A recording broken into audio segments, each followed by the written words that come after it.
हदीस नंबर 166 हज़रत अब्दुल्ला बिन उमर रज़ी अल्लाहु अन्हुमा से रिवायत है कि रसूल अल्लाह ने फरमाया, जिस शख्स ने कोई ऐसी चीज़ खाई जो आग पर पकी हो फिर उसने वज़ू न किया, उस पर कोई गुनाह नहीं, हालांकि कुछ हालात में ऐसा करना अफजल है। हदीस नंबर 167 हज़रत मैमूना रज़ी अल्लाहु अन्हा से रिवायत है कि नबी करीम ने बकरी का शाना, दस्ती का गोश्त खाया, फिर नमाज पढ़ी और वज़ू नहीं किया। हदीस नंबर 168 हज़रत इब्ने अब्बास रज़ी अल्लाहु अन्हुमा से रिवायत है कि रसूल अल्लाह ने दूध पिया, फिर कुल्ली फरमाई और फरमाया, इसमें चिकनाई होती है, यानी दूध पीने के बाद सिर्फ कुल्ली करना काफ़ी है, दोबारा वज़ू करना ज़रूरी नहीं। हदीस नंबर 169 हज़रत सुवैद बिन नुमान रज़ी अल्लाहु अन्हु से रिवायत है कि वह खैबर के साल रसूल अल्लाह के साथ निकले। जब वह सहबा खैबर के करीब एक जगह पहुँचे तो आपने असर की नमाज पढ़ी, फिर तोशा मंगवाया तो सिर्फ सत्तू लाया गया। आपके हुक्म पर उसे भिगोया गया, फिर आपने भी खाया और हमने भी खाया। फिर आप मगरिब की नमाज के लिए उठे, कुल्ली फरमाई और हमने भी कुल्ली की, फिर आपने नमाज पढ़ाई और दोबारा वज़ू नहीं फरमाया। हदीस नंबर 170 हज़रत मैमूना रज़ी अल्लाहु अन्हा से रिवायत है कि नबी करीम ने उनके यहाँ बकरी का शाना खाया, फिर नमाज पढ़ी और वज़ू नहीं किया। हदीस नंबर 171 हज़रत अब्बाद बिन तमीम अपने चाचा अब्दुल्ला बिन जैद रज़ी अल्लाहु अन्हु से रिवायत करते हैं कि रसूल अल्लाह से उस शख्स के बारे में पूछा गया जिसे नमाज के दौरान यह ख्याल आए कि शायद उसका वज़ू टूट गया है।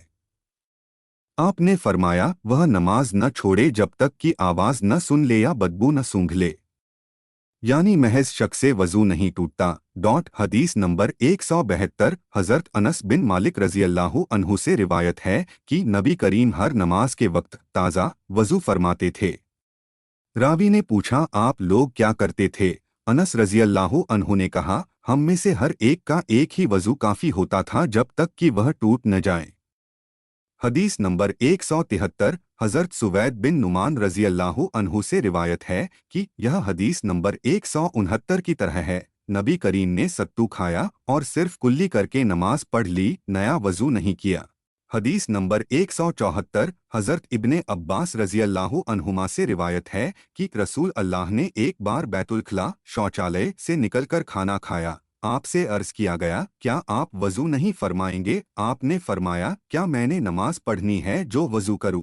यानी सिर्फ खाने के लिए वज़ू ज़रूरी नहीं। हदीस नंबर 175 हज़रत इब्ने अब्बास रज़ी अल्लाहु अन्हुमा से रिवायत है कि नबी करीम ने दूध पिया और उसके बाद कुल्ली फरमाई। हदीस नंबर 176 हज़रत अम्र बिन उमैया रज़ी अल्लाहु अन्हु से रिवायत है कि उन्होंने नबी करीम को देखा कि आप छुरी से बकरी के शाने का गोश्त काट कर खा रहे थे। फिर आप नमाज के लिए बुलाए गए तो खड़े हो गए और दोबारा वज़ू किए बिना नमाज पढ़ी। हदीस नंबर 177 हज़रत अस्मा बिन्त अबी बकर रज़ी अल्लाहु अन्हा से रिवायत है कि मैं रसूल अल्लाह के पास आई जबकि आप नमाज़े कुसूफ सूर्य ग्रहण की नमाज पढ़ रहे थे। इस लंबी हदीस में उन्होंने नमाज़े कुसूफ का पूरा मंजर और आपका खुतबा बयान किया है, जिसमें जन्नत और दोज़ख के नज़ारे दिखाए गए। हदीस नंबर 178 हज़रत अनस बिन मालिक रज़ी अल्लाहु अन्हु से रिवायत है कि नबी करीम ने दूध पिया तो उसके बाद आपने कुल्ली नहीं की और न ही दोबारा वज़ू किया